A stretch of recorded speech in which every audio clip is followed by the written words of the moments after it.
Canadian winter gets a little bit dark and people get that a seasonal affective disorder where you get the sads, you feel sad, you long for sunshine. And when you can remember about the magic in life and reach for like those little joys, then it's a really nice reminder. So I'm glad that we're reminded of that right now. Yeah, yeah. Like when I look outside and we're talking about this, like we have snow, we have freezing rain, we have ice, we have everything. And it's so easy to get caught up in oh my God, it's so dark, so early. I get very little sun. We spend more times indoors than outdoors. And I look at it and I'll ask you, like, how can people make sure that their mental health is not impacted by what goes on outside in terms of the weather? Well, the real answer is like all the way you can't, but there are things that you can do, right? Where life is always coming at us. And this month, this is, I think, the last day of the month, right? Is Preventative Health Awareness Month. It's a short-term FAM, and but it's also Preventative Health Awareness Movement, which lasts all year and focusing on preventative health and seasons, things that we can do, things that I do, because I'm definitely one of those people that's affected, is light, one of those lights that replicates a certain rays and frequencies. That definitely really helps me moving my body, letting myself feel a little bit dumpy sometimes actually kind of can feel really good, because we move in seasons, and we need to experience those different periods and times in our lives. So just even remembering that, like, oh, this is a slow down moment.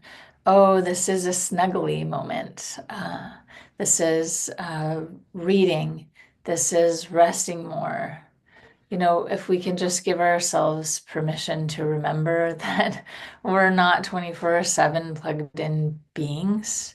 We are cyclical beings that move with the seasons and the rhythms of the planet, not with this like faux cycle that we've created, this 24/7 availability. So it's just finding the truth in that and uh and finding that balance and harmony for yourself. I think it's sometimes hard for some people to find that. Like when I look at some of the people that have told me that they just yearn for warmer climate, right? Like you can see the difference in their behavior. They're less inclined to want to spend time outside. They're more inclined to, I just want to stay home. Like, and especially those who work from home, they're like, Terrain, I haven't seen outside of my house in like 4 to 5 weeks. And I'm like, really? That's just crazy to me. But then you look at it and you say, okay, you can understand because as you mentioned, maybe sometimes they're not in sync with what's going on outside, right? Okay. All the time, we're not, like, really, we're not. Um, I think that we get to try to not try. We get to do. Like we really do get to look at our lives and make some real changes. We're trying to live these lives that don't necessarily fit our physiology, our biology, our spiritual, emotional makeup or states. It's a really cool period of time to be alive in. Probably all time periods are, but this is particularly interesting because we're learning to integrate so much technology into our lives, and that has thrown us off our natural cycles. And there's some really cool things about that because we have the more capabilities, that we could talk to somebody on the other side of the planet with such ease. And that's super, super cool. Or that we can travel there, or that we can pretty much go anywhere, or we can learn to adapt and function in different environments. But at the end of the day, we still need to create harmony within those environments and cycles. And um, we're taught to just like pop a pill about it or, like, oh, it's okay. You can just keep doing whatever you're doing and just like take this pill.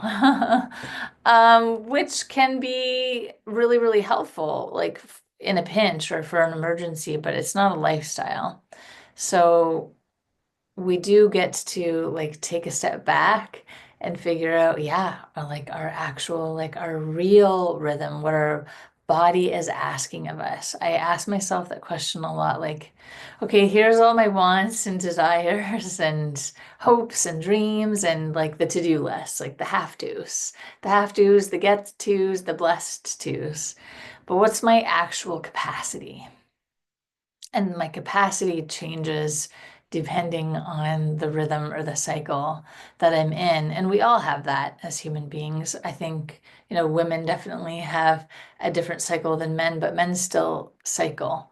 And your family cycles and just getting real with what that is for you is going to be super helpful for you.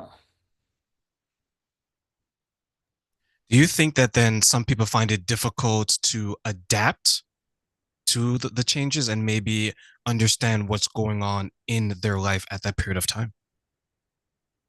Yeah, all the time. I mean, as a woman, I've had my menstrual cycle for my whole life, and yet every month I'm surprised. Why do I feel this way? Why am I acting this way? Oh, so for sure, absolutely. And it's great to have a sense of humor about it. Like, one, it's great to go inward and reflect and look at what the possible cycles could be.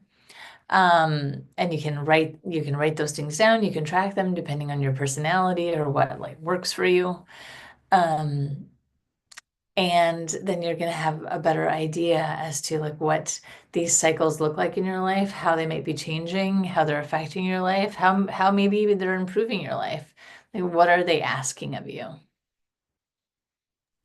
So for me, sometimes I question my own state of mental fitness because I may be going through something, Lainey, and it's like I don't know if I can handle this today, but maybe I can handle it tomorrow, Amen. right?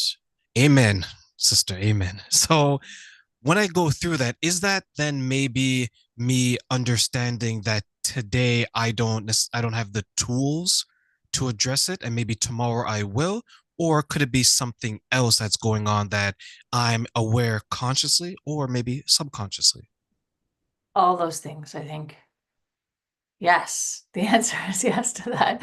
There are a lot of different elements that go into like why can I handle something today that I couldn't handle yesterday or that I'd breeze through tomorrow.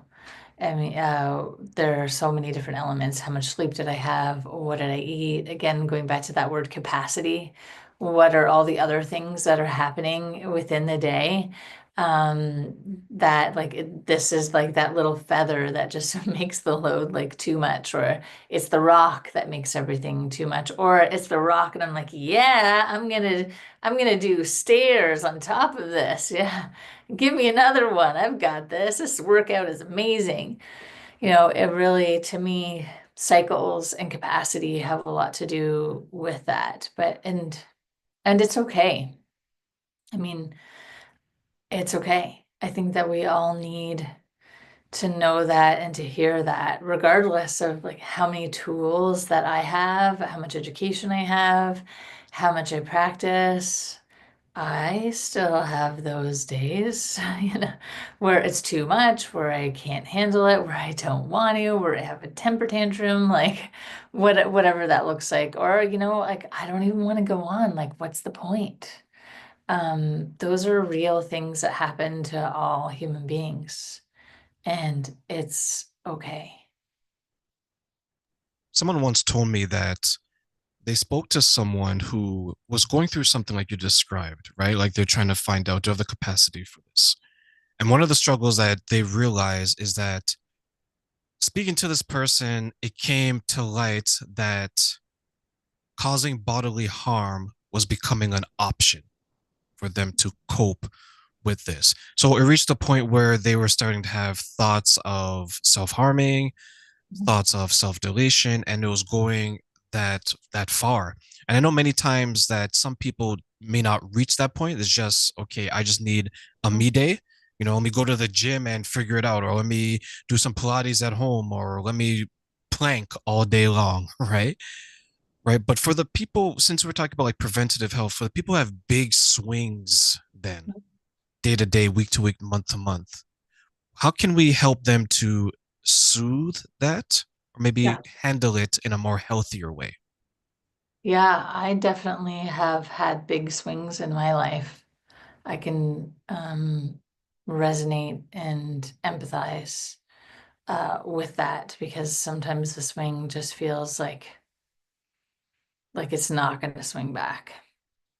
So all I can really speak to are things that have worked for me in resonating with that. Like when I just where I can't find more, I don't want to find more. Like, you have those moments like sometimes like I just don't care anymore. I just don't have any more to give and I don't care. I don't want to dig deeper. I don't want to find more because that's a really big thing for me is I'm always advocating for digging deeper because it's true. And then sometimes you just don't want to, just don't have it. You just don't care. So then yeah, what do you do?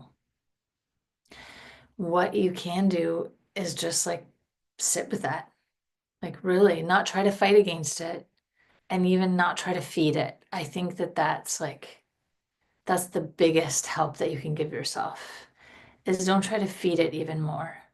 And what I mean by that is this. Okay, I just don't care anymore. I just don't have any more to give this. Like I'm done. That feeling. Don't start listing, I'm done because of this, I'm done because of that, I'm done because of this. Just sit with, yeah, I don't have any more and I'm done. And just let yourself actually acknowledge that feeling. Because what we do with these feelings is we either ignore them, push them away, or feed them. We don't typically ever just sit with them and allow ourselves to feel it so that we can process it. You're having those feelings for a lot of reasons. Like sometimes the list can feel really, really long. Um, and you think that it feels good to make yourself right about it. But like, I am right. Like, I don't have a place to live. I can't buy any food.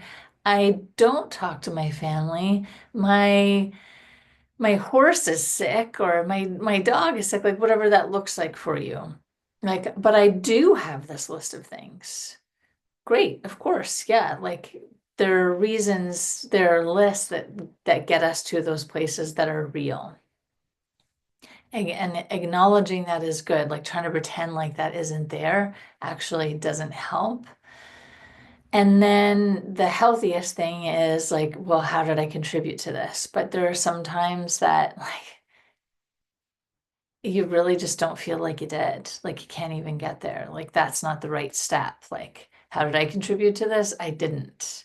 Like, it's just life, or it's just things that happened, or it's just whatever that is. So when you really find yourself like cornered into that space, just sit with it.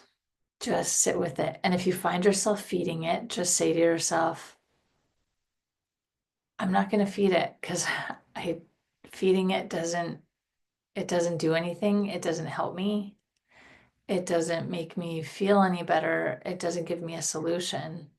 But I am just going to sit with this and just let myself feel. I can do that. I can do that. And then just breathe. And then if you can get there, I bet, I bet that you'll feel like even just like a little bit better. And when we're really in that corner, a little bit better can be the life-saving thing. Then how much does external factors play then into our mental health in the examples that you just gave? I think that goes again to capacity. Because on some days, it doesn't matter how many things hit you. You're like, I'm rubber, you're glue. Whatever you, whatever you brings to me bounces off me and sticks on you. It's okay. You can hammer stuff at me all day long. It's not sticking. And then some days like everything sticks, like even everything, like, even the person that walked by you, oh, they didn't even smile at me. Ah, can you believe it? There's garbage on the street. It's raining. I'm catching every red light, whatever, whatever that looks like for you. Like it just really depends on the load, like the capacity that you're at for that day. And that really changes every day. And even if that's all you can do is even just notice that. Oh, isn't that interesting? Like, oh, I'm so angry and frustrated. Everything sucks. But maybe I could just notice that, oh, isn't it interesting that like yesterday I had all the same things to deal with. And today, and yesterday it was fine. And today it feels like that too much. Like even just like something as simple as noticing that creates a shift. And that's all we're ever looking to do when you're stuck is to create a shift. And every time you can shift, you can just reach a little bit more and a little bit more and a little bit more. And I think that's so important, especially for those who maybe are prone to, let's say, more negative thoughts and like negative feelings where to your point, right? Like as soon as they get up in the morning, they may step on a child's toy. They're like, oh my God, not again. Right. By the time they get out their bedroom door, they notice that they hit their knee on the edge of the wall, and then they trip over something to the bathroom, and then they drop the toothpaste. They are out of toilet paper when they're in the bathroom. So everything is just falling apart around them, and they haven't even entered the shower. And when they enter the shower, there's no hot water. It's all cold. So by the time they get outside, they've already the life has already conditioned them to be so maybe upset and so pessimistic, No, right?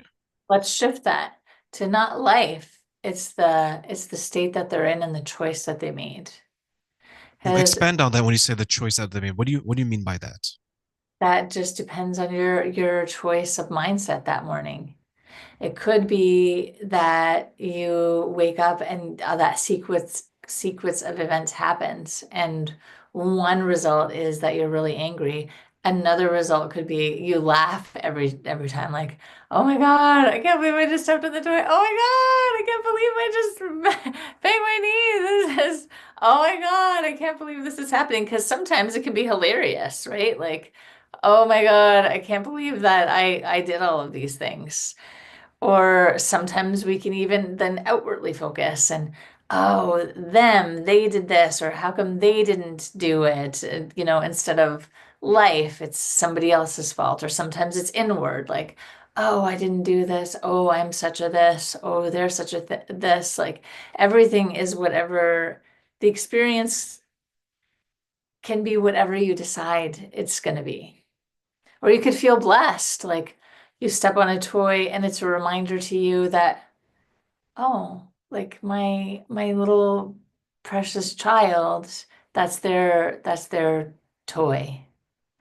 Oh, I banged my knee and oh boy, I've been having such a hard time with this leg lately. I'm so grateful that I could feel it again. Or I'm so grateful that I can feel or that I'm alive or whatever it is. Like there are a million different responses, but all those responses we choose. And sometimes it feels like we can't choose it, but we always have the possibility. We might not always feel like we have the capability, but the possibility is always there. And how I've created that possibility for myself is adding a little bit of humor or creating that shift for myself, like with my son, for any parents out there, with the toys being left on the floor. If I'm finding that I'm often responding like in anger and I'm being really short, and that seems to be, I'm becoming more reactive. Then I choose to remind myself, how come you're acting like you're 8 years old? Because that's the cue to myself that, right, I can't have, like, I'm placing expectations on my child that I would be placing on somebody that is my age and has my level of awareness of the environment or whatever that is. So that's my cue for myself in that particular circumstance. How were you able to get to that point in your life where you're able to identify it, and understand it, and then say, okay, ding, ding, ding, ding, ding, something is happening here. I need to take a step back and make sure that I approach this in a better way.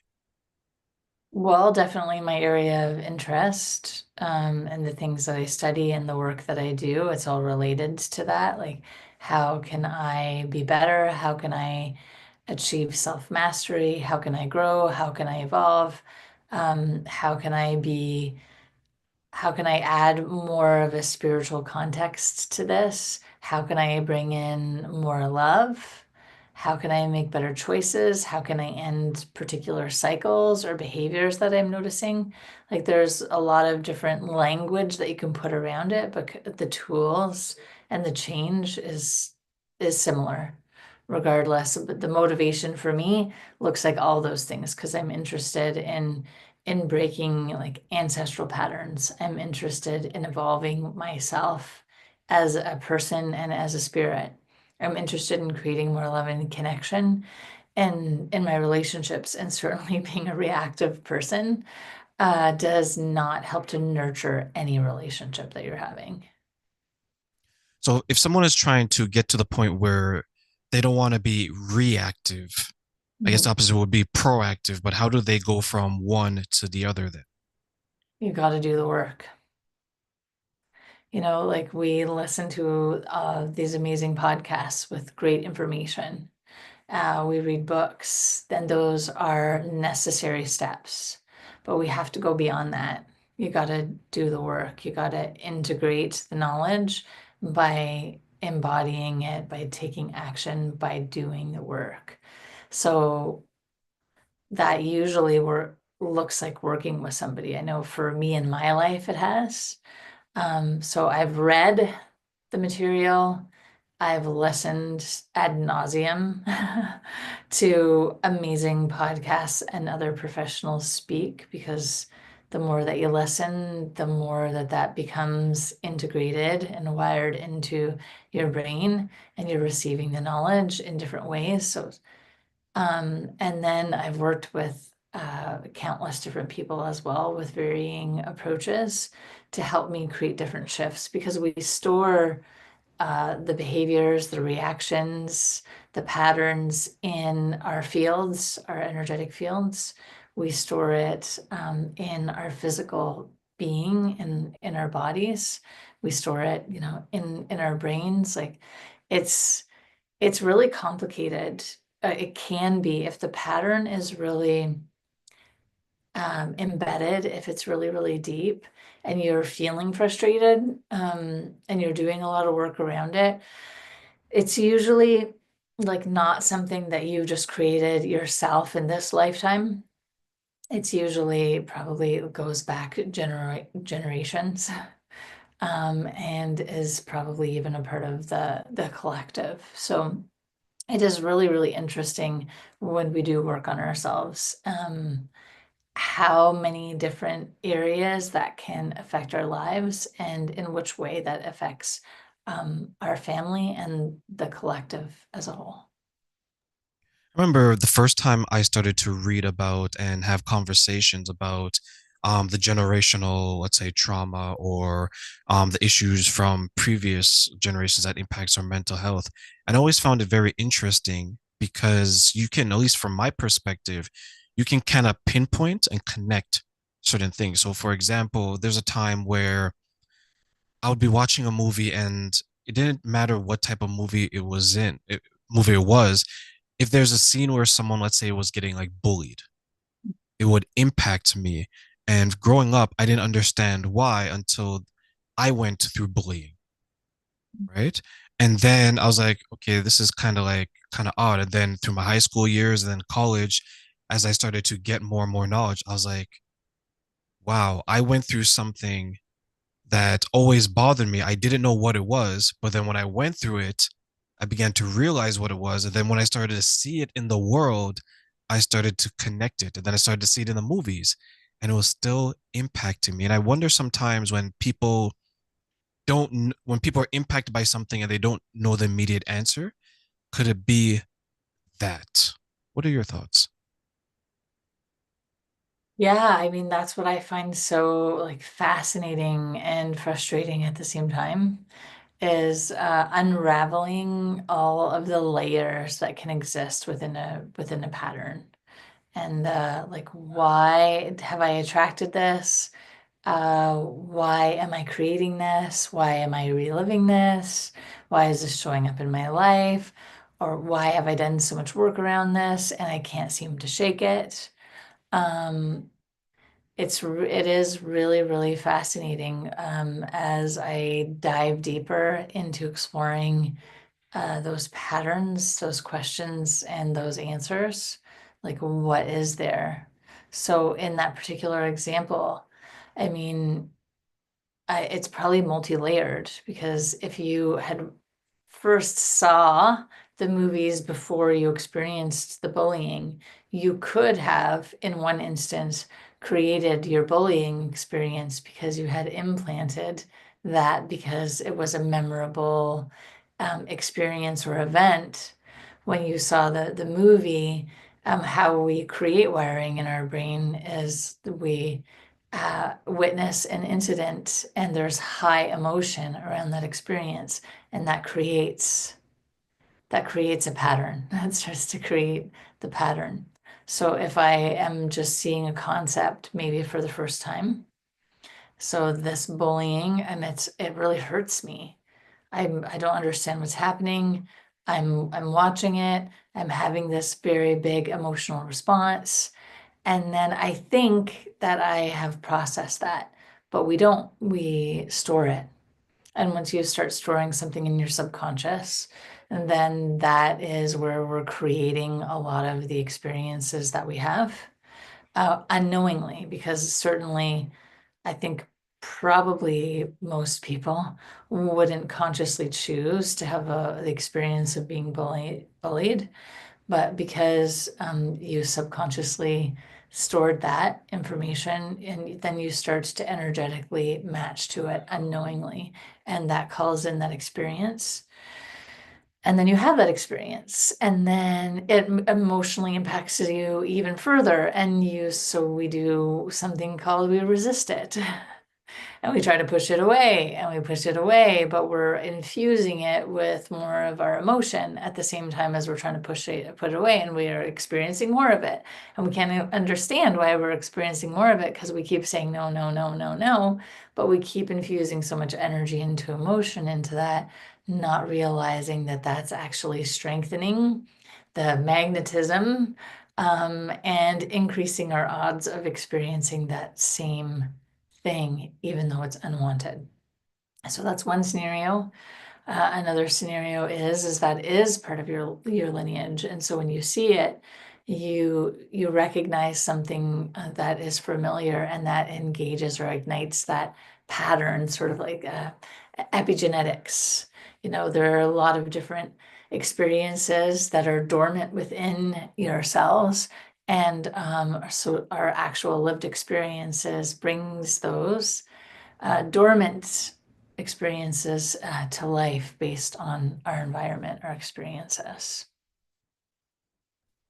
That sounds, as you mentioned, fascinating and frustrating, but also sounds like very refreshing, but it sounds actually scary at the same time because you talk a lot about choice. And I think ever since I met you, you're really big on the things that you choose, the things that you attract, things like that. When I hear that explanation now, it's like you're going through something, and because you're giving it so much of your time, so much of your attention, even though you're saying that go away, go away, go away, you're actually creating it because you're fueling it. and it's getting bigger and bigger in your life.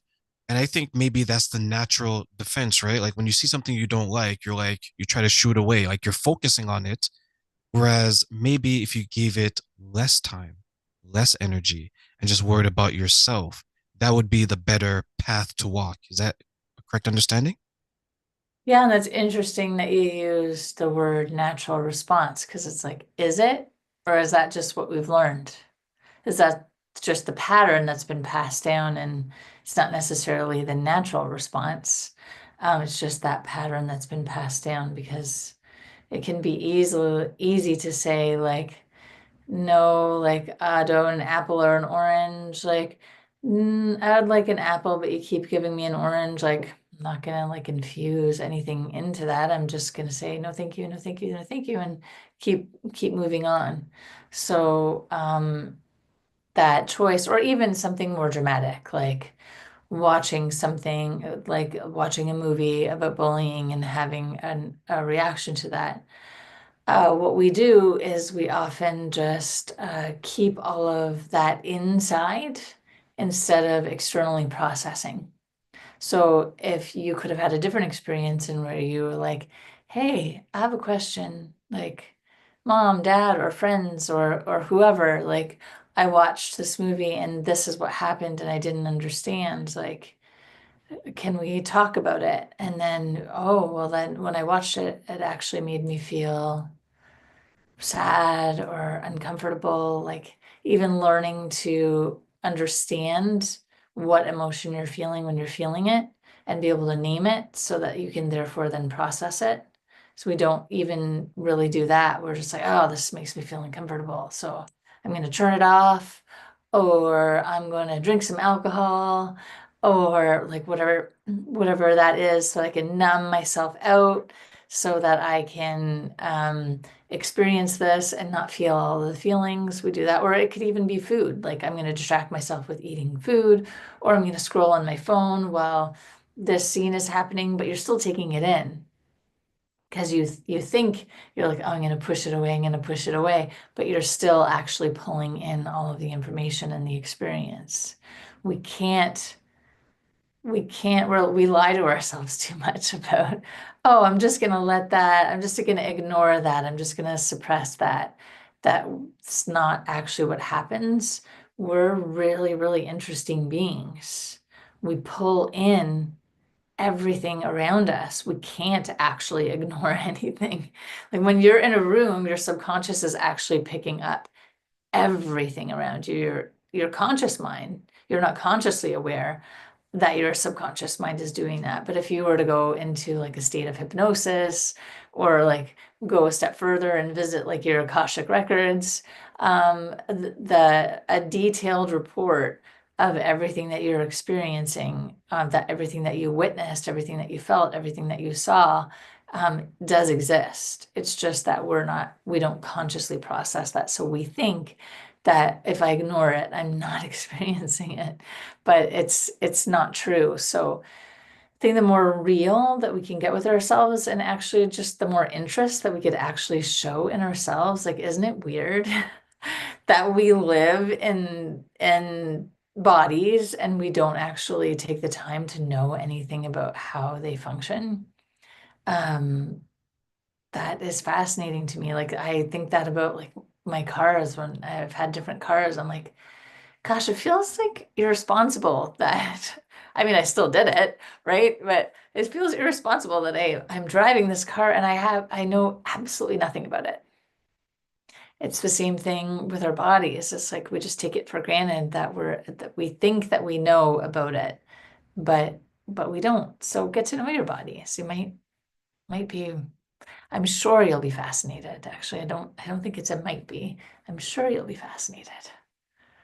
What do you think then are some of the obstacles that prevent us from knowing our bodies in a healthy way so we can, as you put it, right, not not think we're ignoring these things because really we aren't?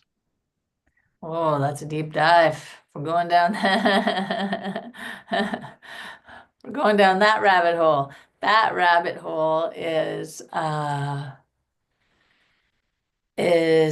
is layered, right? So just look at the structure of our systems, our environment, our social groups, our educational system, our institutions, really.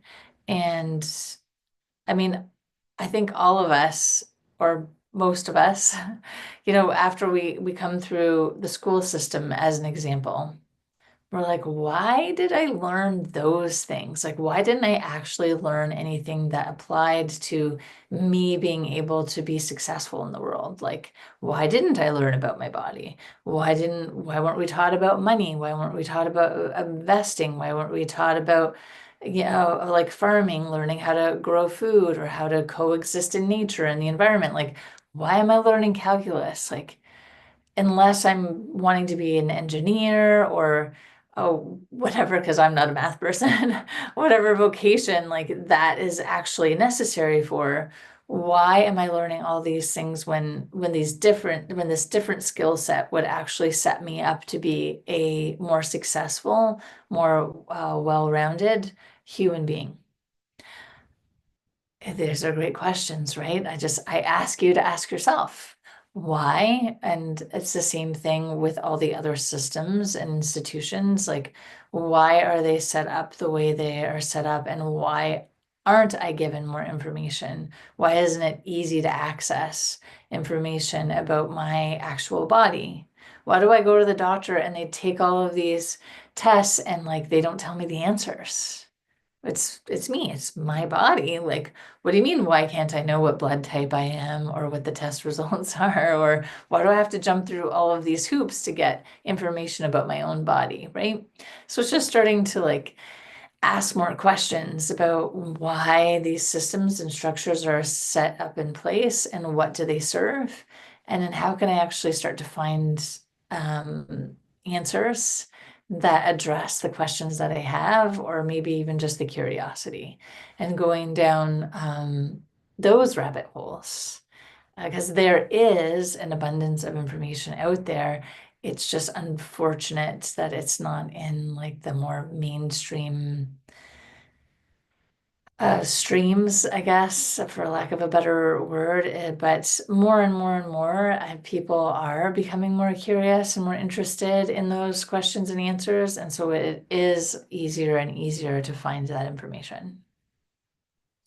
There was a time, I want to say 15 years ago, maybe, that I was digging through everything that I can find in regards to just to elevate, right? And vibrate higher, as they would say, right? And it became like a compulsion at that point because everything that I was learning was like, oh my God, I didn't know this, I didn't know that. So when I didn't know something, I looked it up and then it led me further down and further down.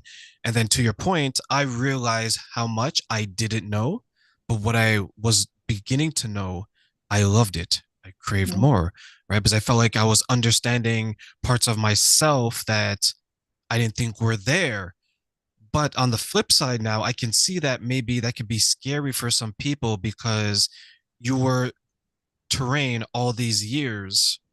Now you're becoming something else, or maybe you're becoming who you're supposed to be. And now there's maybe like a shift in your mindset, a shift in how you see the world, right?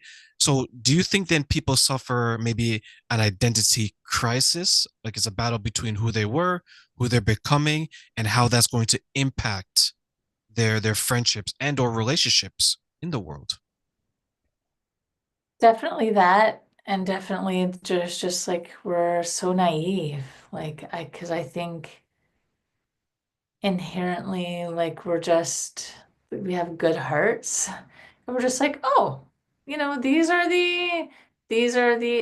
is the teacher, I'm supposed to trust the teacher, this is this institution, I'm supposed to trust it, these are the steps that are laid out before me, I'm just going to follow these steps because it's nice when we have containers, right? We feel safe in containers. Like when all things are possible and everything is so big, it can feel really overwhelming. What do you mean I have 1,000 choices? It was really hard when I just thought I had 10. Now I have 1,000. That's too much. That's overwhelming. I can't. I have like my brain can't compute that, you know. So there is this like this beautiful quality characteristic of like being naive that exists within us. And I don't know if it's like socialized into us or if it's like a natural part of who we are, maybe both. But like definitely we do like to feel safe within a container. And that has been provided for us. And we like things to be easy and we don't really like a lot of change. Like this is just part of what it means to be a human being, at least from my experience. I don't know any and all humans. I know many, and that seems to be like a very safe generalization to make. Um, so it's just being able to understand and be comfortable with that. And I think that like that the possibilities are endless, that there isn't just this one container, there are so many, and you can start to explore and be curious about these other containers. So you can always be safe within a container, but just know that there are way more than you've been led to believe. I remember how satisfying and safe it was to be so naive Yeah, back it then, is. It is. right? Do you think Until some it's people not. may, yeah, until you're not, right? Until your eyes are open and you're like, oh my God, I can see clearly now. The rain is gone, right? Do you then think some people use that maybe as a defense mechanism? They're like, okay, I know there's knowledge out there, but I rather stay in this bubble, this container, as you I put don't it. want to change. It takes time and effort. Like I know I want to have this. I have cut out the picture of the dream body. I put it on my Pinterest board, and I know this is the dream. But oh God, I gotta go to the gym. I gotta go outside of my bubble to go and do that. I gotta do something different. I didn't want to have to do anything different. And so yeah, that is that like, and that's what we all experience all the time. It's just. It takes courage, it takes curiosity, it takes whatever that looks like for you, but it's going to take something. You can give it whatever word you want to. It's going to take something different for sure from you. And then you can decide going back to choice, going back to capacity, like what that looks like for you, what that's going to be. And I think the more that you practice doing things that make you feel a little bit uncomfortable or making different choices, like the easier that it becomes. But, you know, regardless, like I'm definitely a big risk taker. I'm your yes friend. If you want to do that thing and you're looking for the friend to call, you would call me. Yeah, sure, I'll do that. Sounds great. Sounds terrible, but yeah, I'll do it. You know, just have more fun with it and say yes to more things. So as we close, then, how can we help people to say yes to more things and say no to less things in healthy ways, of course? Yeah, that's a good question. Yes to more things. Say yes to more things that you would say no to that are safe for you. Like keep yourself safe. But you know, like, yeah, do you want to go try this thing? You know, and you're always the person that says, no, I don't like that. I only like these things. I only like this temperature. I only like this volume. You know, try a different volume, try a different temperature. Try something new and do it every day. Or like say you always take the same route to work. Like take a different one. Take a different one. Or say you always walk, bike, or even if you walk, which is a healthier choice, like try taking the streetcar one day. Or if you drive, try taking public transportation one day. I mean, if it's not too inconvenient or if it's possible, but like just try to change things up because as a driver myself, as a bike rider, as a walker, as somebody that walks with a child, somebody that walks with dogs, somebody that walks by myself, like it's all a very, very different experience. And I navigate my city in very, very different ways. Um, Being somebody that takes all of those different routes, all of those different modalities to get where I want to go. So now, like when I cross the street, I have the awareness, oh, somebody's trying to turn left here.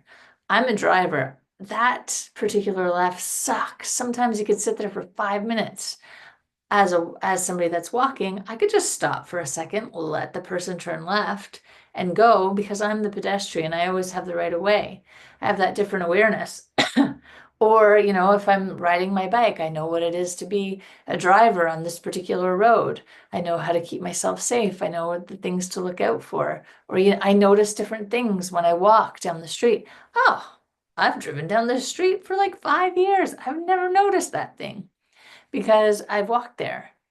And now I passed by and I have a different perspective and a different experience. And I've been looking for that store for 5 years and I didn't even know it was right around the corner from me. So, like, there are lots of little things that you can do that completely change up your life and your experience of your day, but you're not really doing anything that different, but changing the modality of your transportation, for instance, as the examples that I've given. But it really changes your experience of your environment and your perception and perspective.